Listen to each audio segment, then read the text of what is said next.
અગોચરના ખોજી મિત્રોને હૃદયથી પ્રણામ. મિત્રો, આજે જ્ઞાન માર્ગની વાત કરવી છે. જ્ઞાન માર્ગ એવો છે કે જો તમે સાચા શ્રોતા હશો તો એનો સત્સંગ સાંભળતા જ તમે પહોંચી શકો છો.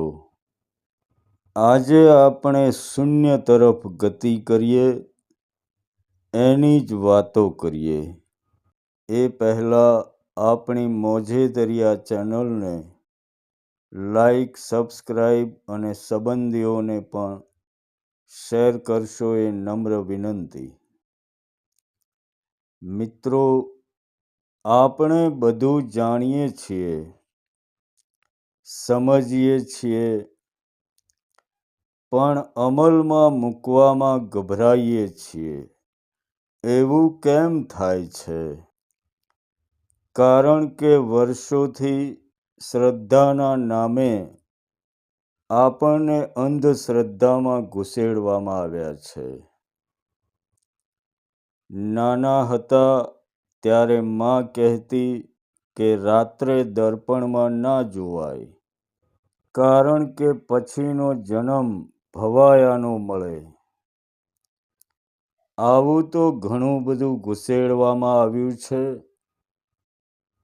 તમે જે માની લીધું છે, મિત્રો, દોસ્તદાર, સગા સંબંધી, પુસ્તકોના પાનિયા, શાસ્ત્રો, આ બધેથી જે પણ તમે માની લીધું છે એ બધું ભૂલી જાઓ. માની લેવું અને જાણી લેવું એમાં બહુ મોટો ફરક છે. બધું ભૂંસી નાખો, બસ શૂન્ય બની જાઓ. આ સેકન્ડમાં તમે શિવ છો વાલા. થંબનેલમાં જે ફોટો રાખેલો છે એને તમે જુઓ. આવા સાધુઓ ગુજરાતી આધ્યાત્મિક ફિલ્મોમાં તમે ઘણા જોયા હશે. આ સાધુઓ પેટે દોરડા બાંધી રાખતા.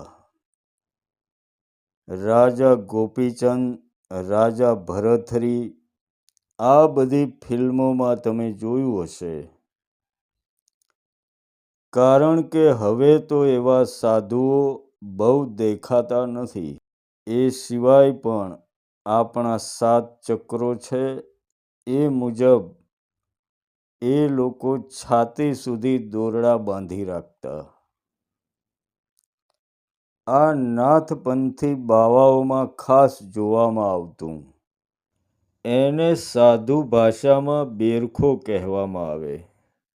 કારણ કે તમે જુઓ છો, ઘણા બધા દોરડા બાંધેલા હોય છે, પણ એમાં નીચેના 2 દોરડા જ કસીને બાંધેલા હોય. એટલે એને બેરખો એટલે બેરખો કહેતા. ઘણા એને કટિબંધ પણ કહે છે. તો એવું શું કામ કરતા હતા? તો તમારી નાભી અને મૂલાધાર ચક્ર, આ બેની વચ્ચેથી નીચે શ્વાસ ના જાય, યાને કે નીચે મૂલાધાર સુધી તમારો શ્વાસ ના જાય, એના માટે આ દોરડા બાંધવામાં આવતા. કારણ કે જો નીચે મૂલાધાર સુધી તમારો શ્વાસ જાય તો કામ વાસના પેદા થાય. એવું એ લોકોનું માનવું હતું. એટલે 2 બંધ કસીને બાંધવામાં આવતા, એ પણ નાભી અને મૂલાધાર ચક્રની વચ્ચે. એ સિવાય એ લોકો કાનમાં કુંડળ પણ પહેરતા.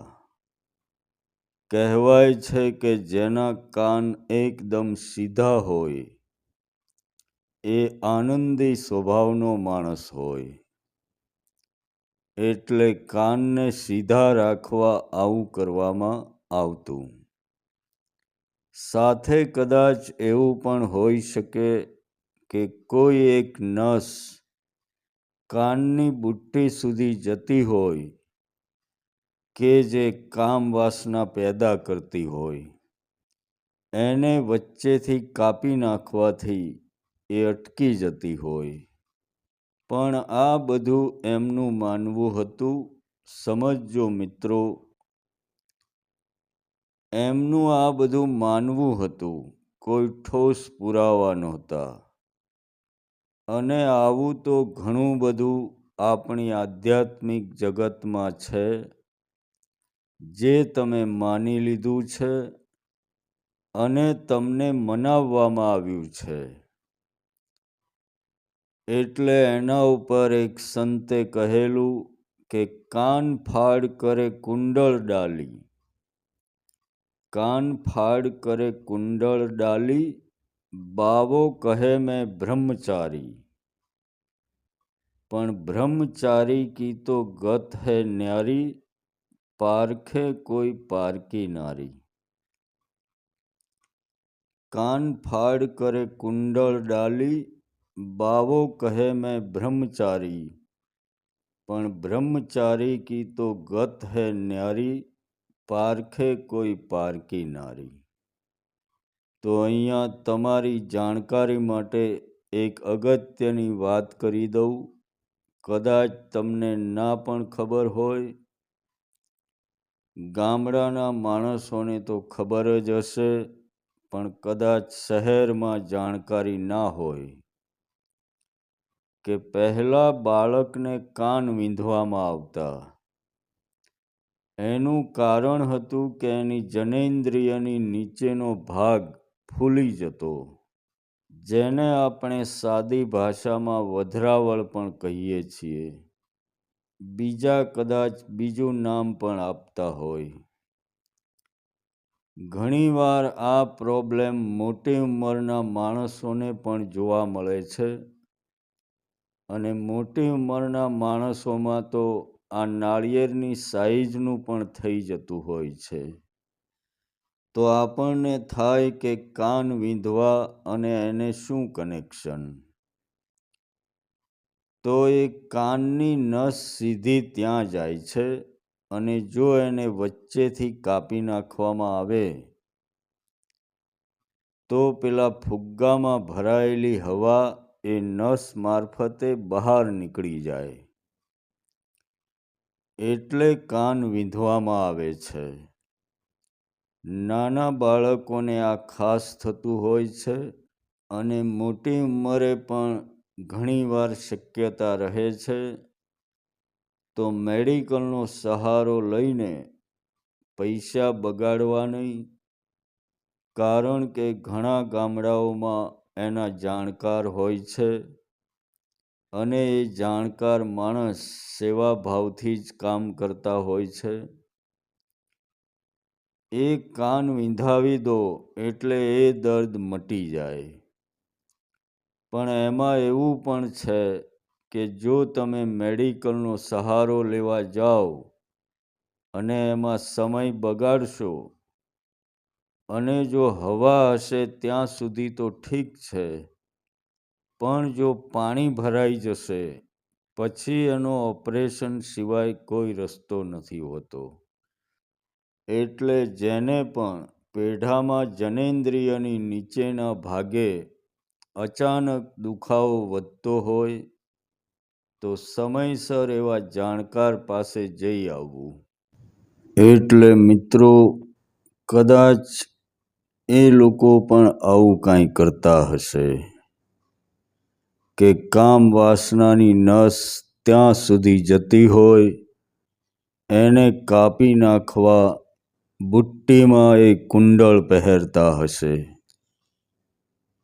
પણ જ્ઞાન માર્ગમાં આવું કશું આવતું નથી. જ્ઞાન માર્ગમાં કોઈ દ્રશ્યથી મહાન બને, દિવસમાં 10 વાર નાહવાનું, પૂજા કરવાની, એથી કોઈ પહોંચી જાય, ટીલા ટપકા અને ભભૂત લગાવવાથી કોઈ સંત બની જાય, ભગવા કપડાં પહેરી લેવાથી કોઈ સંત બની જાય, માળા ફેરવવાથી કોઈ સંત બની જાય કે મંદિરમાં જવાથી કોઈ આધ્યાત્મિક ભાવવાળો છે એવું માની લેવું, ધ્યાન કરવાથી કોઈ સંત બની જાય, કરોડરજ્જુને સીધી કરીને બેસી જવાથી કોઈ પહોંચી જાય એવું માની લેવું, આ બધું તરકટ સિવાય કાંઈ નથી. આ બધું માણસોને ગુમરાહ કરવાની વાતો છે. સાધનથી કોઈ દિવસ સાધના ના થાય વાલા. અષ્ટાવક્રને જુઓ કે માત્ર સત્સંગથી જનકને જ્ઞાન કરાવી દીધું હતું. એ બધો પ્રસંગ તો તમે જાણો જ છો કે અષ્ટાવક્ર એની સભામાં ગયા અને પછી બધી ચર્ચાઓ થઈ. છેલ્લે જનક રાજાએ અષ્ટાવક્રને કહ્યું કે તમે હવે મારા ગુરુ થયા તો સત્સંગની કાંઈ વાત કરો. ત્યારે અષ્ટાવક્રએ કહ્યું હતું કે એનો સમય આવશે ત્યારે હું કરીશ. અને એક દિવસ જનક રાજા ઘોડા ઉપર બેસવા જતા હતા. એમણે એક હાથે ઘોડાની કેશવાળી પકડી અને પેંગડામાં પગ નાખ્યો. જેવો પેંગડામાં પગ નાખ્યો એ જ વખતે અષ્ટાવક્રએ કહ્યું કે જનક ઊભો રહે, મારે પેલી સત્સંગની વાત કરવી છે. અને જનક રાજા જે અવસ્થામાં હતા એમાં જ થોભી ગયા.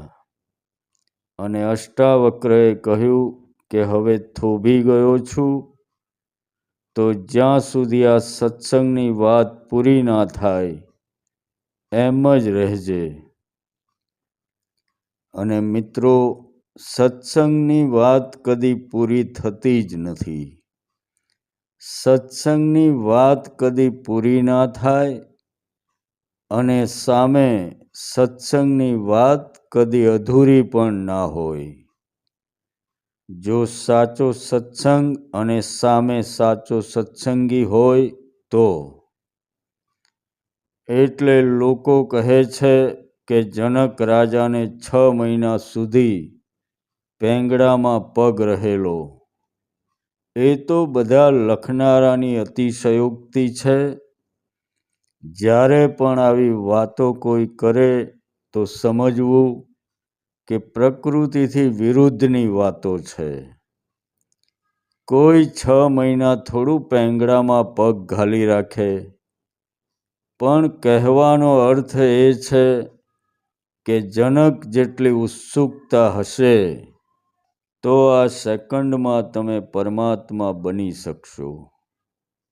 બસ ફક્ત સત્સંગ સાંભળીને પણ પહોંચી શકો. અને મિત્રો, એ જ સાચી સમાધિ છે. આપણે અષ્ટાવક્ર સુધી લાંબા થવાની પણ ક્યાં જરૂર છે. આ હમણાં થયેલા સંત લખીરામને જુઓ. એક શબ્દ ગુરુએ કહ્યો અને એમને ભીતરના ભાણ ઉગી ગયા. બેની મને ભીતર ભાણ પ્રગટ્યા. એટલે એક શબ્દ કાફી છે મિત્રો. તમે જુઓ કે અંગુલિમાલને બુદ્ધના શબ્દથી સમાધિ લાગી ગઈ. વાલિયા લૂંટારાને નારદ મળવાથી સમાધિ લાગી. જેસલને તોરલના શબ્દથી સમાધિ લાગી. આવા તો કેટલાય છે. અને એ કયા શબ્દો આપ્યા હશે એ પોતે બોલનારને પણ ખબર નથી રહી. મિત્રો, જેમ કે હું વિડીયો બનાવું, સત્સંગ કરું, એટલે તમે જો મને જ્ઞાની સમજો તો તમે કઈ કેટેગરીમાં આવો? મને જો તમે જ્ઞાની સમજો તો તમે કઈ કેટેગરીમાં આવો? વિચારી જુઓ. તમે જો મને જ્ઞાની સમજો તો તમે તમારી જાતને અજ્ઞાનીની કેટેગરીમાં મૂકશો, ખરું ને? અને અહીં તમારી મોટી ભૂલ છે. આ સંતપણાની લાઈનમાં ના ચાલે, આધ્યાત્મિક વિચારોમાં ના ચાલે. જ્ઞાની અને અજ્ઞાની, સ્ત્રી અને પુરુષ, આવા કોઈ ભેદ અહીં નહીં ચાલે. સમજી લેજો. એટલે હું વારે વારે કહું છું કે તમારી ચેતનાને જરા પણ ઉતરતી સમજો નહીં. 25 પ્રકૃતિથી વધારે કે ઓછી કોઈનામાં પણ પ્રકૃતિ નથી. મારે પણ 25 પ્રકૃતિ છે અને તમારે પણ 25 પ્રકૃતિ છે. અને પ્રકૃતિ એ જ પરમાત્મા સમજો. જે માણસ પ્રકૃતિમાં ના જીવે એ ના ચાલે. 25ની બહાર જાય એટલે વિકૃતિ સમજો. તમે જે ખાવ છો એ તમારી પ્રકૃતિ છે, પણ જો તમે ઉલટી કરી નાખો તો એ વિકૃતિ છે. પ્રકૃતિની બહાર જાય એટલે શરીરને કષ્ટ આપવું પડે. ઘણા કહેતા હોય છે ને કે સ્થિર થઈ જાઓ. શું કામ ભાઈ? પ્રકૃતિની વિરુદ્ધ જઈને તમારે કરોડરજ્જુને સીધી કરવી છે. જેમ છો જેવા છો બરાબર જ છો. 25 પ્રકૃતિની બહાર જાઓ એટલે સમજો કે તમે વિકૃતિમાં જાઓ છો. અને જે પ્રકૃતિની બહાર ગયા એમને જ તમે મોટા ગણ્યા છે. તમે જે નથી કરી શકતા અને સામેનો માણસ કરી શકે છે, એટલે તમે અહોભાવમાં આવી જાઓ છો. એટલે જેવા છો, જેમ છો એમ ફક્ત સાંભળીને ચિંતન મંથન કરીને પહોંચી શકો. એટલે પ્રકૃતિમાં રહીને જીવો, એની બહાર ના જાઓ. તમે જુઓ કે આ બધા ભજનો જે આપણે વાગોળીએ છીએ એમાં તમે વિચારો કે ખરો સંત હોય એ કોઈ દી ભજનો લખે નહીં. આજથી 200-300 વર્ષ પહેલાં કોણ ભણેલું હતું? ક્યાં પ્રેસ હતા? જેણે ભજનો લખ્યા એ સમજ્યા નથી, અને જે સમજી ગયા એ કશું બોલ્યા નથી. બધું તમે માની લીધેલું છે. તમને વારે વારે એકનું એક બોલીને મનાવવામાં આવ્યું છે. પણ એ બધું ભૂતકાળ થઈ ગયું. મૂકો એને. ભૂતકાળને વાગોળીને શું કરશો? અને ભવિષ્ય જે હજી આવ્યો પણ નથી એના માટે શું કામ કલ્પનાઓ કરીને રાત દિવસ ઊંઘતા નથી? આ જે વર્તમાન છે એમાં ખાઓ પીવો અને મોજ કરો વાલા. જો કોઈ મળ્યો હોય વ્યક્તિ તો મળ્યો હોય એટલે કોઈ ઓલિયો નહીં, કોઈ ગુરુ નહીં, પણ જે ઉપરના પગથિયે બેસીને કહેતો હોય કે બસ હવે 2 જ પગથિયા બાકી છે તમારા માટે, આવી જાઓ ભાઈ, આવતા રહો. એ આપણો ઉપદેશક નથી, પણ એ જે પરિશ્રમથી પગથિયા ચડ્યો છે એ પરિશ્રમથી તમને ચડવાનું કહે છે. હવે એ જ પરિશ્રમ તમે પણ કર્યો છે, પણ તમે માની લીધું છે, જાણી લીધું નથી. એટલે જેમને ક, ખ અને ગ નહોતા આવડતા એવા લોકોએ સંતોની જીવનીઓ લખી છે. એટલે બધા ચમત્કારોની ભરમાર છે. એટલે જ્યાં સુધી તમે સાચી દિશા તરફ નહીં વળો, જ્યાં સુધી તમને કંઈક છે એવું છે, કંઈક વિશેષ છે એવું છે, ત્યાં સુધી તમે તમારી ચેતનાને વામણી સમજો છો. કંઈક છે અને કંઈક વિશેષ છે. સમજજો મિત્રો, કંઈક છે એ વિશેષતા ઊભી કરે છે. કંઈક છે અને વિશેષ છે એ શબ્દો તમને ગુમરાહ કરે છે. જ્યાં સુધી એ નહીં છોડી દો તમે આગળના પગથિયે નહીં જઈ શકો. બીજામાં કંઈક વિશેષતા જોવાનું મૂકી દો. એ પણ માણસ હતા, તમે પણ માણસ છો. એટલે મૂળ વાત સમજો કે તમારાથી વિશેષ કોઈ વસ્તુ આ જગતમાં છે નહીં. આ ઝાડ, પાન, પશુ, પંખી બધું તમારા થકી છે. તમે છો એટલે બધું છે. તમે જુઓ કે ઝાડ લીલા કલરનું નથી, પણ તમારી આંખમાં એવી રેટિના છે જેના કારણે તમને આ ઝાડ લીલું દેખાય છે. અમુક પ્રાણીઓ એવા પણ છે જેમને જગત સફેદ દેખાય છે, કારણ કે એની આંખની રેટિના એવી છે. ટૂંકમાં શૂન્ય સિવાય કશું જ છે નહીં. નક્કી તમારે કરવાનું છે કે નાનકડા સંસારમાં પીસાવું કે પછી અનંત અવકાશમાં વિસ્તરવું છે. તો દેહ ભાવ ભૂલી આત્મ સ્વરૂપ બની જાઓ. કોઈ પૂજા, કોઈ ધ્યાન, કોઈ સાધના વગર. તમે જે દિવસ, મહિના અને વર્ષોની વાતો મારે નથી કરવી. તમે જે સેકન્ડમાં શૂન્ય બની જશો એ જ સેકન્ડે તમે શિવ છો વાલા. તો અંતમાં આધ્યાત્મિક જગતના કોઈ પણ મૂંઝવતા પ્રશ્નો હોય, કોઈ પણ સમયે ફોન કરી શકો છો.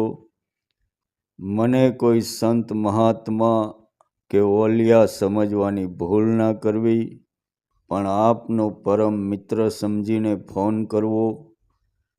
આપણે સાથે મળીને આ અગોચરની યાત્રા કરીશું.